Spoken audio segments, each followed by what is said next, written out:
Filipenses 4, 8 e 9. Finalmente, irmãos, tudo que é verdadeiro, tudo que é respeitável, tudo que é justo, tudo que é puro, tudo que é amável, tudo que é de boa fama, se alguma virtude há e se algum louvor existe, seja isso que ocupe o vosso pensamento. Que também aprendestes e recebestes e ouvistes e vistes em mim, isso praticai, e o Deus da paz será convosco.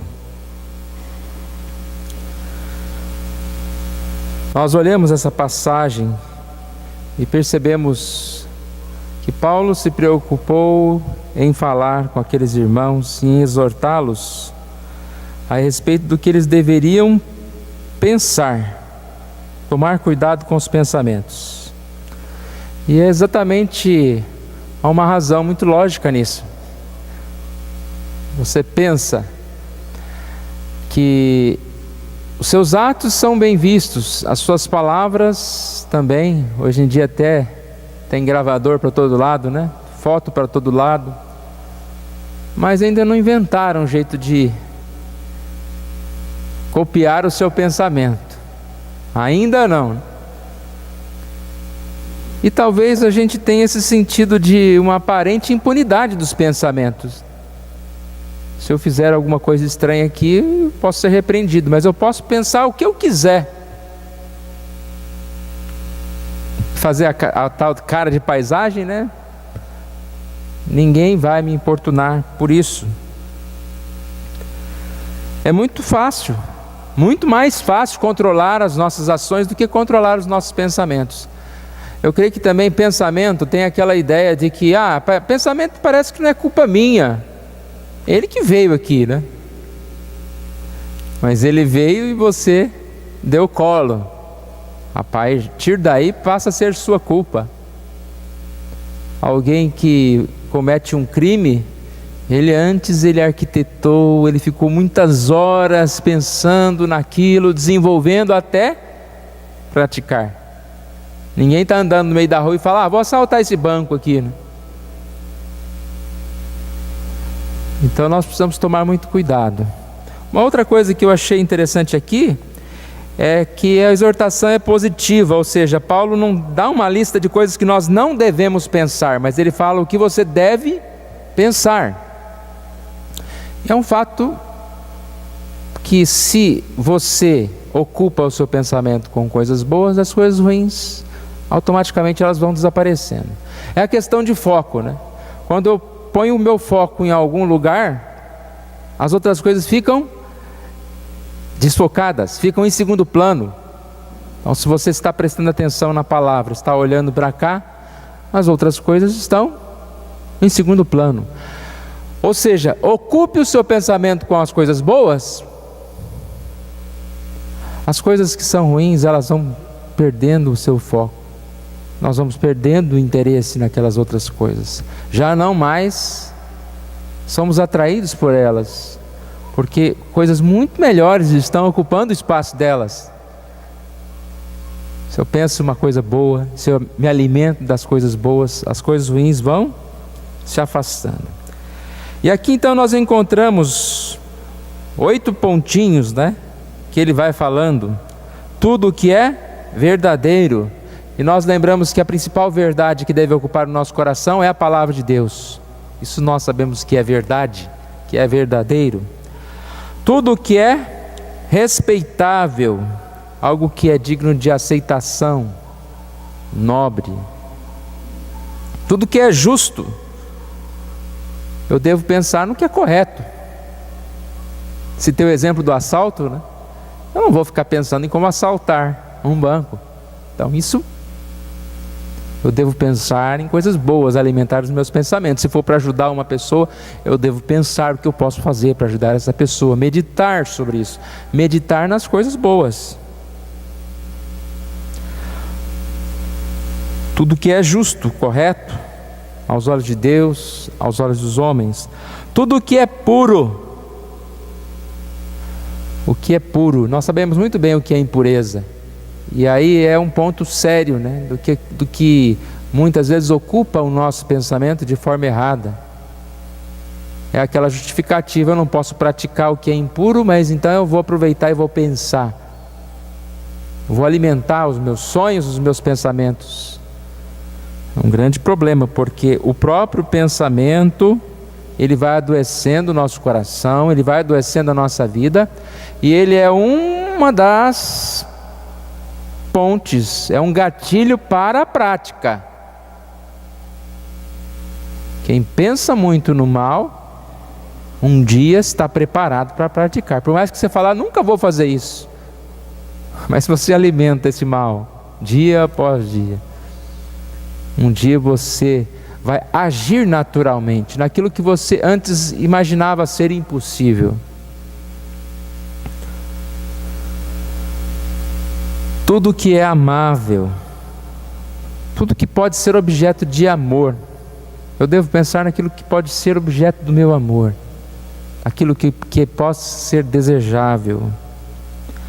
O que for de boa fama, que é agradável, que é recomendável, se alguma virtude há, se algo de bom, alguém que faz o bem, se algo que seja bom, que tenha virtudes, se algum louvor existe, pensamentos louváveis, né? Você fala alguma coisa, e quando a pessoa ouve aquilo que você fala, ela vai dizer: isso aí é louvável ou não.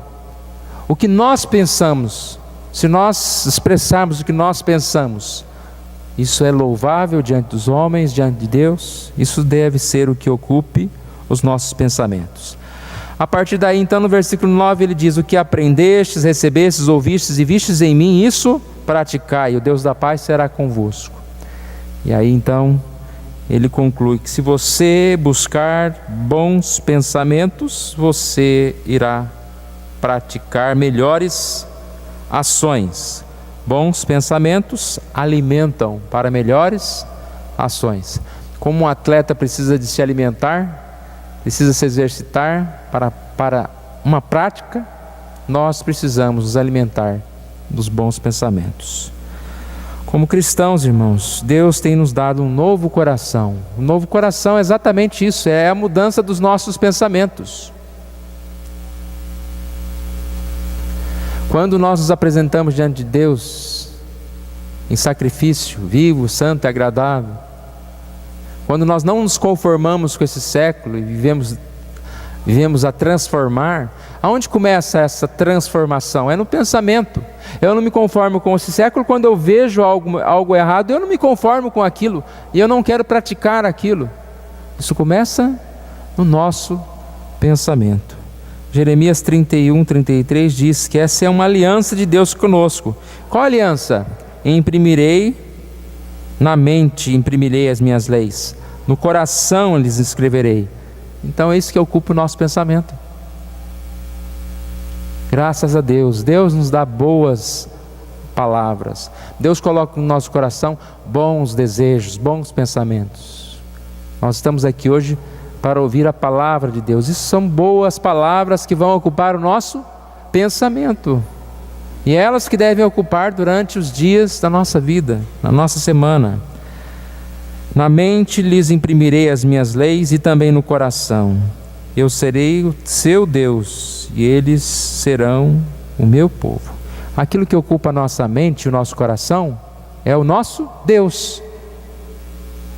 Se Deus é o nosso Deus, o que vai ocupar a nossa mente e o nosso coração? As coisas boas que estão estar ao lado de Deus. Para terminar, Tito 1,15 diz: para os puros todas as coisas são puras, mas para os impuros e descrentes nada é puro.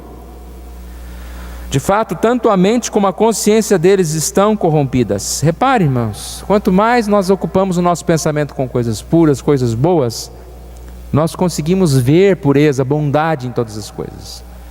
Agora, se nós temos um coração que é cheio de maldade, nós vamos ser maliciosos.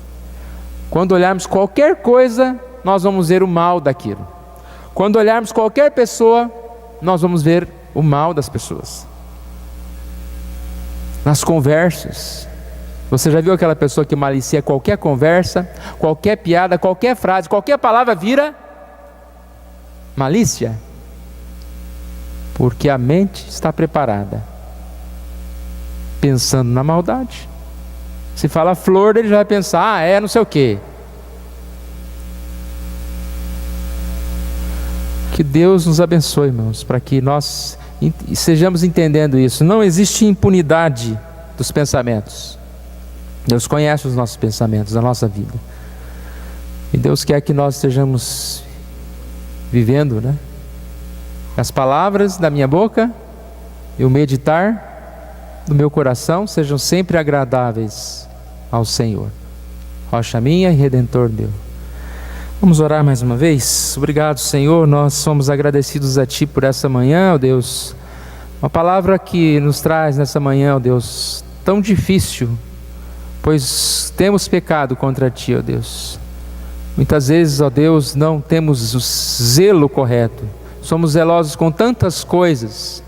Nos arrumamos, nos vestimos, conversamos com as pessoas, andamos de forma, ó Deus, a demonstrar que as coisas são boas, ó Deus. Mas quantas e quantas vezes no nosso coração permitimos, ó Deus, que tanta treva, tanta escuridão venha, ó Deus, preencher o nosso coração. A palavra do Teu servo diz que o que ocupe o nosso pensamento seja tudo que é bom, ó Deus. E que a partir dessa manhã, ó Deus, aquilo que vamos ouvir, que possamos começar assim a nossa semana, preenchendo a nossa mente com as coisas boas. E que o Senhor nos dê esse temor, esse respeito, ó Pai, ao Senhor, que tudo vê, tudo ouve, conhece as nossas vidas, ó Deus. Nós assim oramos em nome de Jesus. Amém.